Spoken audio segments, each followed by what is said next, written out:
In the end, it felt as if you should have been outside. Yes, considering the way we started, I think we were electric, so determined, so incisive, and we scored two good goals, created chances, and don't allow anything happening around our box. And after that, the red cards obviously present a different match where they change completely their behavior and how they set up, and we have to manage the game in a different way. And I think for a lot of phases we did well, but we needed to score the third goal, and we had the chances to do so.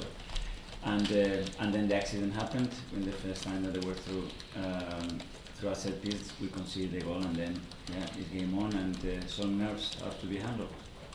I mean, it was just a little bit taking the foot off the gas. I don't think it was. No, it was just to try to play the game that we have to play in that phase. I think we showed a lot of maturity not to rush things and start to concede breaks and things like that. We didn't do any of that.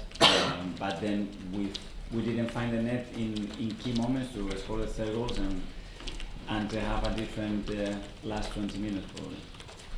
Mikel, you can guarantee a top four finish if you win your next game away to Tottenham. Wouldn't be the greatest achievement your club has had in that area, but how much of a motivation will it be for the squad that they could do it at Why Not Lane? We're going to prepare and go for that match like we always do, with the same enthusiasm, but knowing that obviously this can be a defining moment, and that's an extra level of motivation, another layer for us to go really to go for it, and I can't wait to play the game.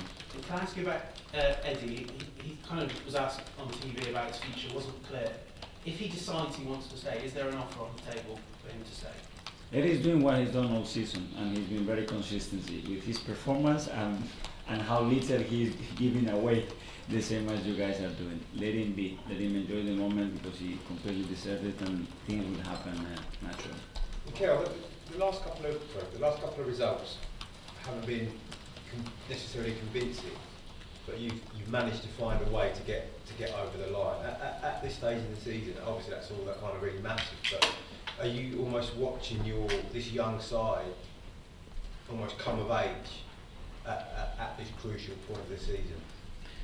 Well, we are finding ways to win football matches. The way we played today, especially the first 30 or 35 minutes, it was brilliant. So under pressure to play the way we've done in front of our people is credit to them. But then obviously you have always an opponent, and the context changes throughout the game, and you don't expect to be all the time for 95 minutes on top of the game. And we are dealing with that and getting better at it, because at the end we are winning football matches. Is controlling the nerves going to be the biggest thing now? Because as we keep seeing, you're doing well controlling games. The last 15 minutes, everyone gets nervous and jumpy. Is that going to be key now, especially on Thursday night? Hopefully not, but I think when you look at the other games, you see a lot of that. Because now is the defining moment when a goal can change the whole season, and that plays in the back of the players, but I didn't see any of that at the start of the game. Yeah, Mikel, can I just ask you about Granit? Because he just won Player of the Month and he's playing really well. It's your relationship with him influencing the way he's giving up his best on the pitch? I think it's the relationship he has with his teammate, obviously the fact that he plays a lot of minutes, and credit to him, because he's been really consistent again throughout the season. So that's what we need from the players, to get close to the best. Was Bukayo okay when he came off? Yeah, he was fine. Mikel, you spoke about your players suffering over the season. This was too much suffering, and you could have controlled it to the point that it didn't have to be the way it was. Is it just the finishing that's let you down in that regard? This is football. I mean, if you look what happened a few days ago in Madrid, there are things that nobody can explain, but this is the beauty of this match. And suffering, and unfortunately for all of us, especially for the managers, it's part of it. Ben didn't quite make it today, Mikel. Is there a chance for Ben on Thursday night, I think? I think so. He's been starting to do a little bit of work now on the pitch, and we want everybody available, because we know that game is so important. You played Tomiyasu at left back today. Was that potentially in preparation for Thursday night as well? No, it was for today. We cannot do things thinking about the next games. We believe that it was the right thing to do today with what we wanted to do in that side, and especially what Leeds had on that side. Mikel, sorry, Just one back here.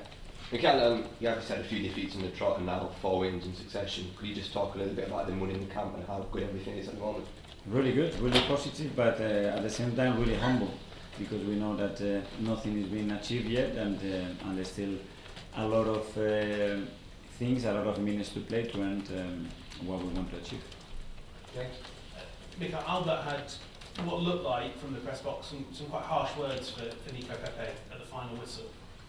Could you maybe explain, was there a message you all wanted to get across to him, and how you feel about that being done on the pitch? No, probably is when you see that he's got an empty net in front of him and he's taking a touch backward, we cannot really understand, but you have to have the perception of the player in that moment. They are the ones who make the decision, and unfortunately we didn't need that goal.